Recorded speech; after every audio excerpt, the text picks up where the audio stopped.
আমার স্বামী কাজ করতে পারে না, ভিডিওর সামনে আইছে, বহুত কষ্টের জন্য আইছে। আমার স্বামীর কোনো চিকিৎসা করতে পারতেছে না। আমার স্বামীকে চিকিৎসা করলে ভালো হয়ে যাবে। আমি কি করে দুইটা সন্তান নিয়ে চলবো? আপনারা সবাই আমার পাশে দাঁড়ান, সহযোগিতা করেন। আমি আমার স্বামীকে চিকিৎসা করলে ভালো হবে। আমার সন্তান নিয়ে আমরা খুব কষ্টে আছি। আপনারা সবাই দোয়া করেন আমার স্বামী যেন সুস্থ হয়, সুস্থ হয়ে ভালো হয়ে যেন কাজ কাম করে খাইতে পারে, সেভাবে যেন আমি চলতে পারি আবারও ভালোভাবে। আসসালামু আলাইকুম। আজ আমরা এমন একজন বাবার গল্প নিয়ে আপনাদের সামনে এসেছি, যিনি শুধু নিজের জন্য নয়, তার ছোট্ট দুই সন্তানের ভবিষ্যতের জন্য বেঁচে থাকতে চান। তার নাম এনামুল, বয়স মাত্র 32 বছর। কয়েক বছর ধরে তিনি গুরুতর অসুস্থতার সঙ্গে লড়াই করছেন।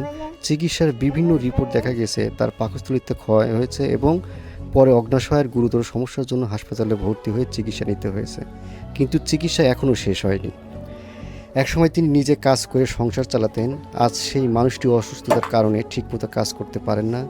প্রতিটি দিন তার পরিবারের জন্য এক কঠিন পরীক্ষা। তিনি তার মাথা গোঁজার একমাত্র জায়গাটুকু বিক্রি করে দিয়েছেন। তারপরও চিকিৎসার ব্যয় বহন করা তার পক্ষে আর সম্ভব হচ্ছে না। দেখেন কতগুলা টেস্ট আমি এই 2 বছরে করাইছি। এই এতগুলা টেস্টের আমি চিকিৎসা করে আমার টাকা পয়সা সম্পূর্ণ শেষ হয়ে গেছে। আমার স্বামীকে আমি এই চিকিৎসাগুলো করতে করতে আমি একবারে শেষ পর্যায়ে এসে দাঁড়াইছি। জায়গা জমি সমস্ত বেঁচে দিয়ে 2 সন্তানকে নিয়ে এখন আমি পথে পথে বেড়াচ্ছি। আমার স্বামীকে চিকিৎসা করাতে পারতেছি না। লাস্টে এতগুলো চিকিৎসা টেস্ট দিয়েছে, এই টেস্টগুলো করবো আমি, সে টাকাটাও আমার কাছে নেই। আমাকে আপনারা সাহায্য করেন, আমার স্বামীকে দয়া করে আপনাদের এই সামনে, আমি ভিডিওর সামনে কেউ এত সহজেই আসে না। আমি আইছি শুধুমাত্র আমার স্বামী সন্তানের জন্য। আমি মানুষের বাড়িতে কাজ করে নিয়ে এসে চিকিৎসা পাতি চলাইছি, এতদিন আর চলাইতে পারতেছি না। আপনারা দয়া করেন, আমাকে দয়া করে সাহায্য করেন। আপনারা আমার স্বামীকে বাঁচার মতো সুযোগ করে দেন। আমার স্বামী যেন বাইসে উঠে যেন আবার সংসার চালাইতে পারে, 2 ছেলে মেয়েকে মানুষ করতে পারে। আপনারা দয়া করলে পারে আমার স্বামী সুস্থ হয়ে যাবে। আপনারা দয়া করেন আমার স্বামীকে। এই চিকিৎসা আমি এই ডাক্তার দেখানোর টাকাটা আমি একজনের থেকে হাওলাত করে দিয়েছি। 2টা বছর ধরে এইরকম অসুস্থ পড়ে আছে। তার বসত বাড়িটা পর্যন্ত বিক্রি করে দিয়ে তার চিকিৎসা করাইছে। এখন আমরাও তো সেরকম নয় যে আমাদের সাহায্য করার মতো কোনো পরিস্থিতি নেই। তারপরও আমরা দেখেন সবাই চালাইছি।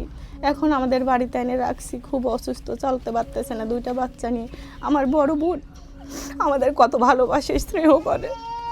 এখন মানুষের বাসায় কাজ করে বাচ্চা 2টা নিয়ে চলে।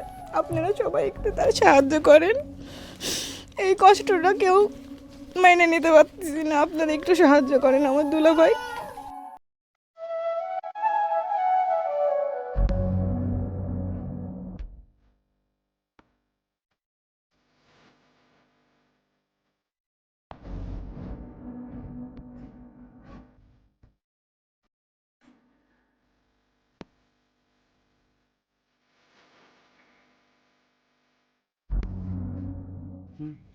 আচ্ছা, আপনাকে যদি কেউ সহযোগিতা করতে চায়, কিভাবে আপনার সাথে যোগাযোগ করবে? আপনার কি কোনো বিকাশ বা নগদ নাম্বার আছে? আমার বিকাশ নাম্বার আছে।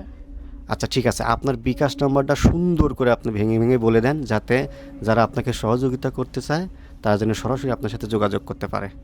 013040642881।